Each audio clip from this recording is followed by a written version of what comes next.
Bonjour à toutes et à tous. Bienvenue, c'est Smart Impact, l'émission de la RSE, la responsabilité sociale, sociétale et environnementale des entreprises. Voici le sommaire. Notre invité aujourd'hui, c'est Jérôme Lachaze, le responsable RSE de l'Automobile Club de l'Ouest, créateur et organisateur des 24 heures du Mans, des bolides qui respectent l'environnement. C'est possible. Dans notre débat, nous verrons comment les marques de mode éthiques se mobilisent pour l'environnement. 150 d'entre elles réclament une hausse de l'éco-contribution pour forcer les géants du secteur à changer de modèle. Et puis un reportage dans Smart Ideas, vous verrez les nouvelles solutions de mobilité imaginées par Toyota pour les Jeux Olympiques de Tokyo. Voilà pour les titres. C'est Smart Impact et c'est tout de suite.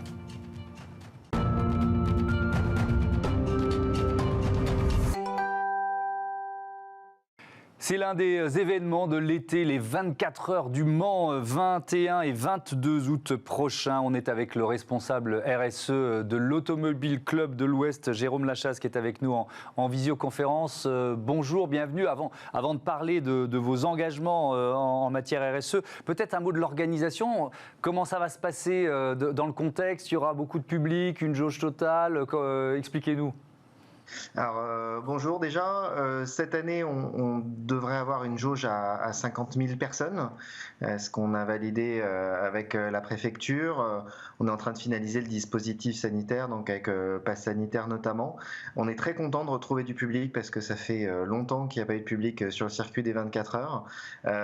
Ça devrait bien se passer, on a un site qui est assez étendu, on va essayer justement de créer des zones assez différenciées pour permettre un étalement de ces 50 000 personnes, mais on a hâte de retrouver ce public et que je pense que les pilotes aussi ont hâte de retrouver cette ferveur des 24 heures du Mans et puis au niveau du territoire aussi de retrouver cette activité autour du circuit. Oui, de sentir ces vibrations. Alors, c'est évidemment une bonne nouvelle et pour tous les événements sportifs, c'est une bonne nouvelle. Mais quand on fait le bilan carbone d'un événement sportif, Jérôme Lachaze, finalement, et c'est vrai aussi pour les 24 heures du Mans, les déplacements des spectateurs, c'est un élément important du bilan carbone.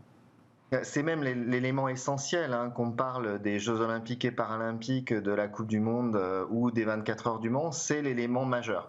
Pour nous, c'est près de 68% du bilan carbone qui est justement lié à l'impact des spectateurs, que ce soit les déplacements, l'hébergement ou la restauration. Et si on parle de ce qui se passe sur la piste, que ce soit l'essence ou les pneus, ça ne représente que 1,7% du bilan carbone. Donc l'enjeu qu'on va avoir, c'est comment est-ce qu'on travaille sur la diminution de cet impact carbone, bien sûr sur la piste, mais bien sûr aussi sur les spectateurs, sans pour autant altérer le plaisir et l'expérience de spectateur, parce que c'est ça qui reste primordial. Alors le 25 juin dernier, vous avez justement présenté votre stratégie RSE. On peut commencer là-dessus, sur ce premier levier, ce levier le plus important. Comment vous comptez agir ? Déjà, en effet, on a annoncé notre stratégie RSE autour de 3 enjeux. Le premier, c'est la partie engagement pour la planète.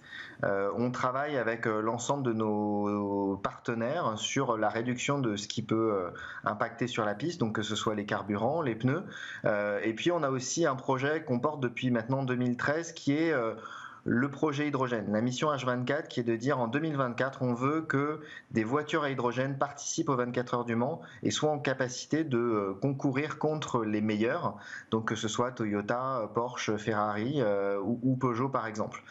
Ça demande beaucoup de temps, de développement parce que l'hydrogène est en effet une énergie complètement décarbonée et on est en train de tester avec notre prototype justement la solution de demain qui est de dire peut-être que les courses à hydrogène seront les courses de demain, en tout cas en endurance.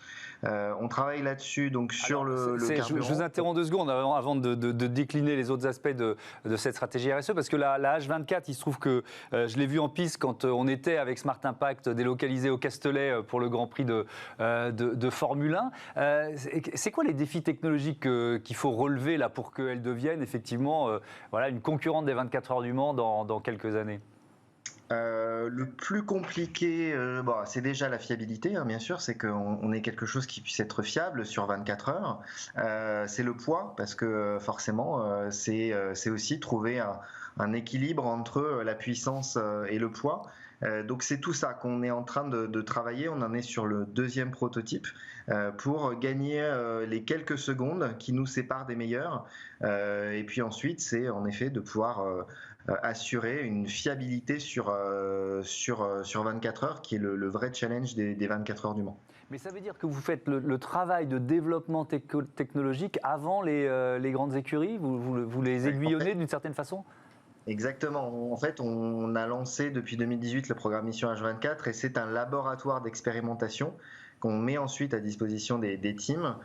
Pour les futures voitures hydrogène, on va travailler avec Oreca et Red Bull sur la définition du châssis et ensuite les constructeurs, eux, vont vraiment se focaliser sur la partie pile à combustible qui est le cœur de la voiture et en bénéficiant aussi bien sûr de toute l'expérience et l'expertise. Donc on a un vrai laboratoire de R&D qui est lancé depuis maintenant 3 ans et qui touche sur le moteur, mais qui touche aussi sur d'autres aspects qui sont les pneus et les freins. Oui, et assez haut, et les 24 heures du Mans, fidèles à leur histoire et leur légende, puisque ça fait un siècle que vous faites avancer la technologie du secteur automobile, et donc de nos voitures assez vite. Donc ça, c'était le premier pilier de la stratégie. Quels sont les autres ? Les autres sont la partie engagement pour tous, solidarité et sociétale, la partie économique. Sur la partie engagement pour tous, je lis un peu à la mission H24, j'en ai rapidement parlé, mais il y a un sujet qui nous tient particulièrement à cœur, c'est que sur la mission H24, on va tester des récupérateurs de poussière de frein. Alors ça vous parle peut-être pas forcément, mais c'est un polluant qui est beaucoup plus impactant que les PM2.5 et les PM10, et on veut justement travailler avec cette voiture. C'est quoi les PM2.5 et les PM10, pardon ? Ce sont les polluants qui sortent des pots d'échappement. Quand on parle de pollution atmosphérique et notamment à Paris, on parle de cette pollution. Les poussières de frein sont beaucoup plus impactantes et donc on va travailler sur des solutions de récupération des poussières de frein pour être sur une voiture zéro émission. C'est environnemental, mais c'est aussi sociétal et donc pour tous.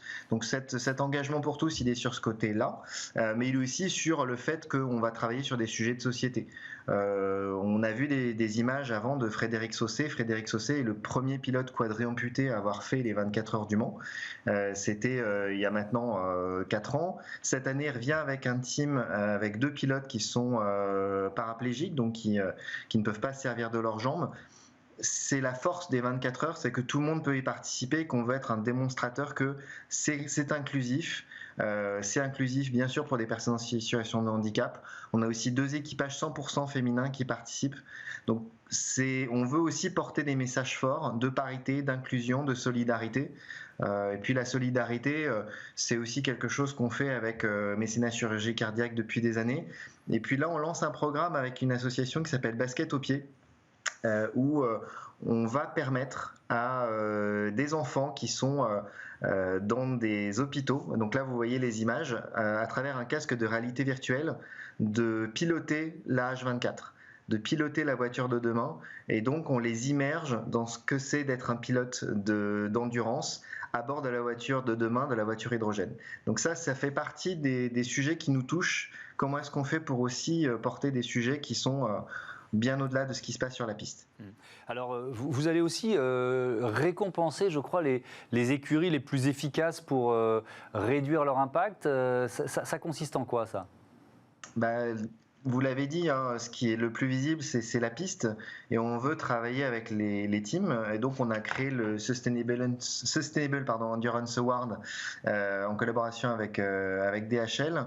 On les challenge sur 2 aspects, l'aspect logistique, comment est-ce qu'ils réduisent l'impact de la logistique pour venir sur le circuit des 24 heures, et puis aussi on va les récompenser sur tout ce qui est Positive Innovation, les initiatives durables qu'ils pourraient porter.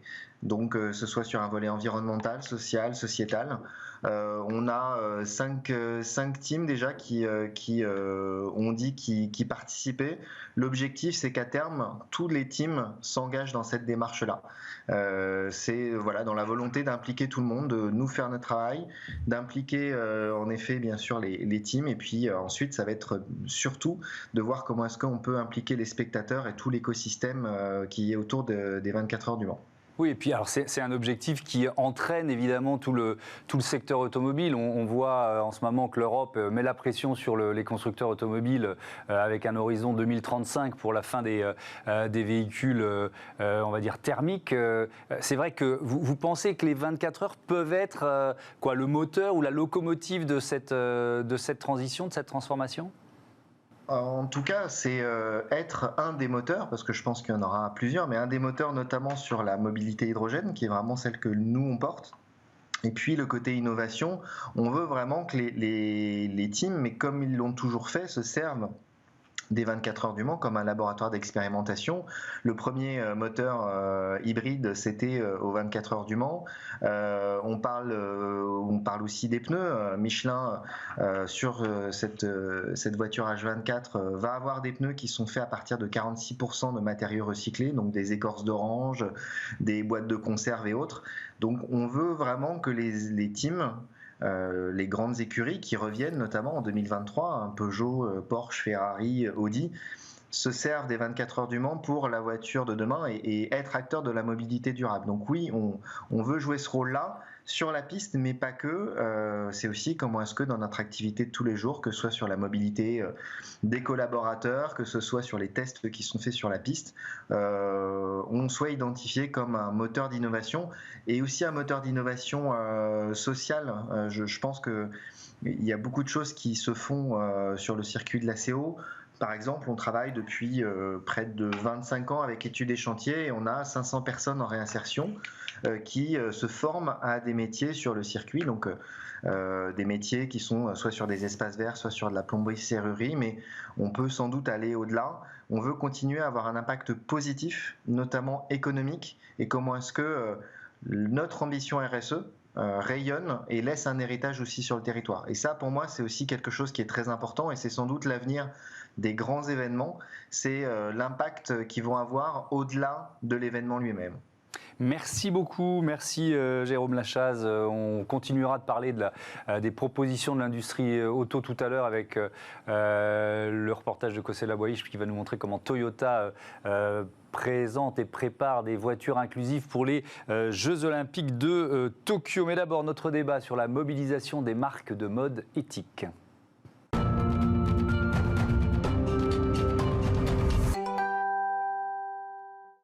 C'est une tribune qui a été publiée dans le journal Le Monde. 150 jeunes marques éthiques qui appellent le secteur de la mode à renforcer son engagement pour l'environnement. On en parle tout de suite avec Céline Dassonville. Bonjour. Bonjour. Bienvenue, vous êtes la fondatrice de Etiwork et Charlotte Dereux. Bonjour, la fondatrice de Patine. Bienvenue à toutes les deux. Peut-être un mot d'Etiwork, on rappelle, c'est un studio d'impact. Ça veut dire quoi? Vous accompagnez la transition, entre autres la transition RSE des entreprises, voilà, de la mode, du luxe. Mode et luxe essentiellement, sur lequel on a des domaines d'expertise très spécifiques. On travaille aussi avec le Paris Good Fashion. Donc notre ambition, c'est d'accompagner, d'accélérer et d'essayer aussi d'apporter de la clairvoyance du côté du consommateur pour qu'ils puissent exercer leur choix. Parce qu'aujourd'hui, on dit impact, éthique, responsable, mais derrière, il n'y a pas d'objectivité sur la définition. Et je pense que le rôle de la tribune à l'heure actuelle, c'est justement pour essayer de donner le plus d'objectivité et de clairvoyance au consommateur pour lui aussi exercer ses choix en connaissance de cause. Pourquoi vous l'avez signée, Charlotte Dereux, cette tribune? Parce qu'elle est en cohérence avec ce que vous faites déjà chez Patine, j'imagine? Oui, absolument. Déjà, elle est portée par la marque Loom, qui est une marque dont on est amis depuis notre lancement, puisqu'on a les mêmes convictions de fond. L'écologie n'est pas du tout, ne doit pas être un précaré pour une marque, et ne doit pas être le précaré non plus de quelques marques. Donc, ce qui me plaît dans cette tribune, c'est qu'elle est capable d'embarquer toute la mode, et c'est de ça dont on a besoin, puisqu'il faut qu'on accélère, il faut qu'on aille plus vite, et donc c'est un bon moyen d'accélérer les choses. C'est ce que j'allais vous demander, pourquoi maintenant? Qu'est-ce qui provoque le déclic pour d'un seul coup se dire il faut absolument qu'on s'engage et qu'on tape un petit coup de pied dans la fourmilière quand même avec une tribune dans le monde? Pourquoi maintenant? Je ne suis pas sûre que ça soit un déclic, c'est plutôt le résultat d'un engagement de plusieurs années pour la majorité des marques signataires, et on espère qu'il va y en avoir aussi beaucoup d'autres. C'est aussi une prise de confiance par rapport à ce qu'on fait toutes de notre côté, et pas que des marques d'ailleurs. Il y a des organismes, il y a des lieux, des incubateurs comme la Caserne par exemple qui sont signataires, et il y a des grandes marques, des grands labels comme Vestiaire Collective. Donc je pense que c'est plutôt le moment aujourd'hui qui, disons qu'avec l'importance de baisser nos émissions carbone radicalement maintenant, on sait qu'il y a urgence, et donc pourquoi pas employer les grands moyens. Et alors, il y a peut-être une opportunité aussi contextuelle, c'est qu'à l'heure actuelle, on va discuter de la taxe d'éco-contribution. Donc, cette éco-contribution, c'est une taxe qui permet de gérer la seconde vie des produits de la mode. Et cette taxe, aujourd'hui, elle est assez faible, et elle est la même qu'on soit une marque qui prend ses responsabilités sur les émissions CO2 et la gestion de la seconde vie de son produit ou pas. Et donc, comme aujourd'hui, il va y avoir des discussions sur cette taxe, c'est le moment d'un plaidoyer pour se dire calculons mieux cette taxe et régulons mieux notre marché. Oui, parce que dans cette tribune, vous pointez du doigt des géants, on ne va pas tous les citer, mais comme Primark, H&M, Zara. Qu'est-ce que vous leur reprochez dans leur modèle, hein? C'est vraiment le modèle. Je pense qu'aujourd'hui, pour pouvoir avoir un impact positif et améliorer la contribution du secteur de la mode, il y a une nécessité de partir sur des business models circulaires. Plutôt que verticaux. Donc si on regarde le business model de Primark ou de H&M, on est dans un rythme effréné de collections. Oui, il y a toujours plus de collections en fait. Voilà, et donc, moi j'étais resté à 3 ou 4 collections par an. Non, il y a 24 collections. Oui, donc, et il y a aussi un produit qui est fait peu cher, et ce peu cher en fait a un impact sur la durabilité du produit. C'est-à-dire que c'est des produits qui sont conçus pour ne pas durer ou pour ne pas bien résister à l'épreuve de la machine à laver, à l'épreuve, on va dire, du fait de les porter. Et donc il y a un problème à continuer ce rythme effréné. Et je pense que même ces leaders qui ont perverti, on va dire, une industrie qui avant n'avait pas des cycles aussi effrénés, sont aussi en train d'accélérer de leur côté pour essayer de changer leur business model.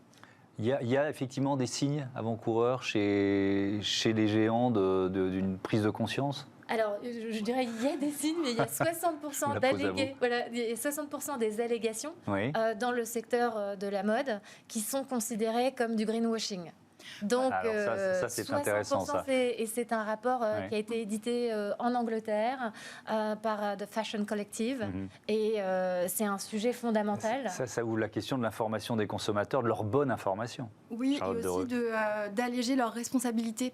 Pour moi, l'intérêt aussi de cette tribune, c'est d'appuyer sur la responsabilité des marques, des entreprises, et du coup d'agir au niveau de la loi et pas du bon vouloir des clients, voire de culpabiliser des consommateurs sur leur manière de consommer. La communication qu'on appelle greenwashing, c'est une communication aussi qui très largement propose aux consommateurs de faire les bons choix. Sauf que les bons choix, ça commence par les bonnes propositions. Et les bonnes propositions, c'est pas forcément la super belle pub verte qui propose de gagner des points de fidélité si on choisit la matière recyclée. C'est des sujets beaucoup moins glam, comme la manière dont l'usine de confection va alimenter son énergie, par exemple le mix énergétique. Dans quel pays c'est produit et avec quelle énergie il travaille. Exactement. Et ça, du coup, effectivement, nous, par exemple, chez Patine, on essaie d'expliquer ces choix qu'on fait, ces choix vertueux, de les rendre sexy aussi pour le client. Mais si on compte que sur le changement de la maturité, de la manière de consommer pour avancer, ça sera trop lent. Donc, il faut agir des deux côtés. Et donc, commencer à pénaliser des entreprises qui ne se soucieraient pas du mix énergétique des entreprises de confection, c'est un problème. On parle aussi beaucoup des matières souvent qui sont utilisées pour fabriquer les vêtements.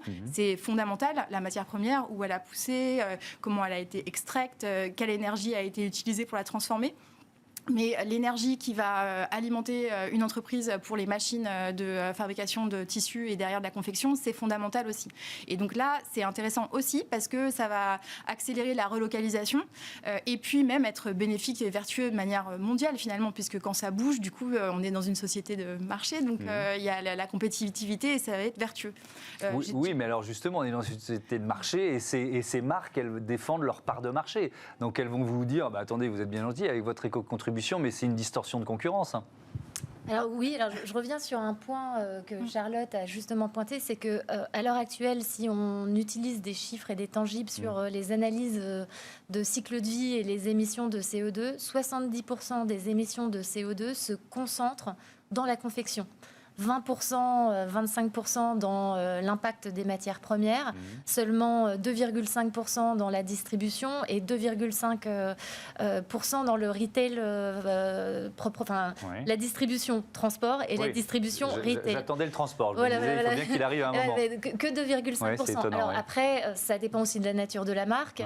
Là, on est sur des moyennes. Si on est en distribution virtuelle, ça va être plus important. Et pour la confection, pour revenir à ça, si l'usine elle est décarbonée, donc elle fonctionne soit au nucléaire, soit à l'hydrogène, comme c'est le cas au Portugal, là, l'impact va être quand même beaucoup moins important. Et j'ai pas oublié ma question, distorsion de concurrence, qu'est-ce que vous répondez à ça? Justement, la distorsion de concurrence aussi, c'est permettre à des marques d'aller faire leurs vêtements dans des pays où les législations sont moins contraignantes, polluer davantage les nappes phréatiques, contribuer davantage au réchauffement climatique. Et puis, il y a quand même un sujet dont on ne parle pas dans la tribune, mais qui est un vrai sujet, c'est fabriquer des vêtements avec, il y a eu le scandale des Ouïghours, on est quand même là dans un non-respect des droits humains, on est dans de l'esclavage moderne. Donc la distorsion de concurrence, je pense qu'il faut réapprendre à la revisiter. Donc quelqu'un qui pollue devrait payer pour ses externalités négatives. Et donc ce sujet de l'éco-contribution, c'est justement de ne plus avoir une distorsion où le droit à polluer n'est pas pris en compte, mais de remettre un peu d'objectivité dans l'impact réel des produits qu'on propose. Vous avez évalué le surcoût que ça représente de produire, de proposer vos vêtements selon les principes d'une mode éthique? Oui, pour nous, on estime, alors après, chacun publie des chiffres qui sont différents et on fait avec ce à quoi on a accès, mais on pense que nos coûts peuvent aller de 5 à 20 fois plus élevés que pour, si on compare la fabrication, par exemple, d'un sweat patine au Portugal avec notre molleton qui est bio, dont 40% recyclé, et en prenant en compte justement chaque étape pour faire la meilleure qualité possible et l'impact le plus bas possible, on peut être sur des différences aussi fortes. Donc ça veut dire qu'il faut avoir les moyens pour s'offrir de la mode éthique? Alors, pas vraiment, parce que nous, il y a quelque chose qui compte pour nous, c'est d'essayer de défendre le cost per wear, et donc le fait que acheter quelque chose qui peut paraître un peu plus cher au départ va durer plus longtemps. Et donc tout l'enjeu, c'est d'accepter tous, entreprises et clients, d'acheter un peu moins, de produire un peu moins. Et la clé, elle est juste là. Donc c'est de faire le retour de la qualité et le retour de l'utile. Alors l'utile et la mode, il y a forcément une part de plaisir, d'impulsion, de voilà, ce qui est utile. On n'est pas que sur les besoins essentiels. En revanche, remettre un petit peu de raison là-dedans, c'est tout à fait possible et c'est très excitant en fait. Donc ça re-rend la mode désirable autrement. Mais il faut accepter de réduire un petit peu tout ça, effectivement. Un peu moins d'habits dans son placard, mais les porter plus souvent avec joie. Ça pose, allez, 40 secondes on termine, ça pose la question des soldes par exemple. Alors, aussi, est-ce qu'il faut les maintenir? Est-ce qu'il faut les réduire, arrêter tout simplement? Est-ce que vous trouvez normal qu'un vêtement coûte par exemple 100 € pendant une certaine période de l'année et puis d'un seul coup il va plus que 50 €? Et donc je pense qu'il y a un vrai sujet sur la valeur de la proposition qu'on fait et sur la manière dont c'est confectionné et comment ça va durer dans le temps, et qu'effectivement la pratique abusive des soldes, du déstockage sont des pratiques aussi à remettre en question. Et je pense qu'aussi la seconde main a une nouvelle vie, on en avait parlé la dernière fois, et que les choses changent. Et donc ça serait bien que ceux qui polluent participe à aider à dépolluer. Le message est passé. Merci beaucoup à toutes les deux. Bon vent. On passe à Smart Ideas reportage. Aujourd'hui, ça nous emmène aux Jeux Olympiques avec des voitures inclusives. Smart Ideas avec BNP Paribas. Découvrez des entreprises à impact positif.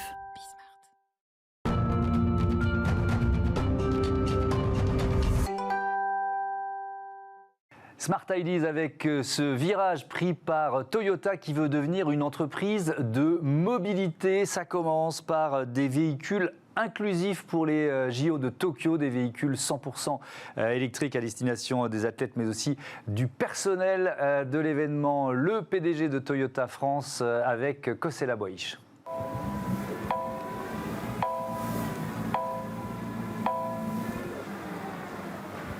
Donc, ce que vous voyez ici, c'est 2 des 3 véhicules mobilité dernier kilomètre, mobilité inclusive.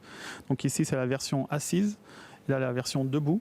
Et le but de ces véhicules, c'est vraiment de fournir une solution de dernier kilomètre pour les personnes qui en ont besoin le long des stades, le long des événements. Donc, que ce soit les athlètes, les parathlètes, les spectateurs, mais aussi les volontaires qui travaillent sur les sites. Toyota livre 3700 véhicules pour les Jeux olympiques et paralympiques. Et donc dans ces 3700, les développements spécifiques pour les Jeux sont les véhicules que vous voyez ici, donc pour accessibilité dernier kilomètre piétonné, et des autres véhicules qu'on appelle APM, qui sont des véhicules sortes de minibus accessibles aussi. Donc voilà les 2 véhicules clés qui ont été développés pour les Jeux olympiques et paralympiques pour la mobilité inclusive. Donc, le véhicule est assez, je dirais, c'est une vitesse entre 2 à 10 km/h qui peut être sélectionné par l'utilisateur, donc d'un point de vue sécurité, s'il se sent plus à l'aise entre 2 ou 10 km/h avec des marges de 2 km/h à chaque fois. Il y a même à l'avant du véhicule, vous voyez un sensor qui lui permet de voir s'il y a des obstacles, et donc dans un angle de 180 degrés détecte tout obstacle et freine le véhicule et donne une information sonore. Donc la version ici, c'est une version assise pour les personnes qui ne savent pas rester debout longtemps. Et la version ici, c'est la version debout. Et vous voyez qu'il y a beaucoup d'éléments qu'on retrouve dans les deux véhicules, donc une communalisation des produits. Et c'est la même logique ici, donc entre 2 et 12 km/h pour la version debout, avec encore une fois possibilité de le régler. Il y a la marche arrière sur les 2 véhicules aussi. Et là aussi, encore une fois, un détecteur d'obstacles à l'avant. Et ceci, c'est une version prototype pour la sécurité à Tokyo, donc avec des lumières de sécurité pour les gardes de sécurité. Notre ambition, effectivement, c'est de passer d'un statut de constructeur automobile, qu'on a essayé de le faire excellemment depuis quasiment 100 ans, à un paradigme différent qui est de devenir une société de mobilité. Pourquoi ? Parce qu'on s'aperçoit que les usages de mobilité deviennent extrêmement variés et sortent de la voiture. Et puis aussi, les clients ont tendance à se diversifier énormément, des plus jeunes aux plus anciens, avec dans certains cas des sociétés vieillissantes, qu'il faut accompagner avec des solutions de mobilité qui soient différentes. Donc c'est la raison pour laquelle Toyota a pris la décision d'investir dans des nouveaux produits, des nouveaux services pour s'adapter pour les 30 années qui viennent à de nouveaux clients, de nouveaux usages, et tout ça avec une ambition, c'est de la décarbonation, l'excellence environnementale et le zéro émission en 2050. Voilà, c'est la fin de ce Smart Impact. Bonne journée sur Bismart, la chaîne des audacieuses et des audacieux. Salut.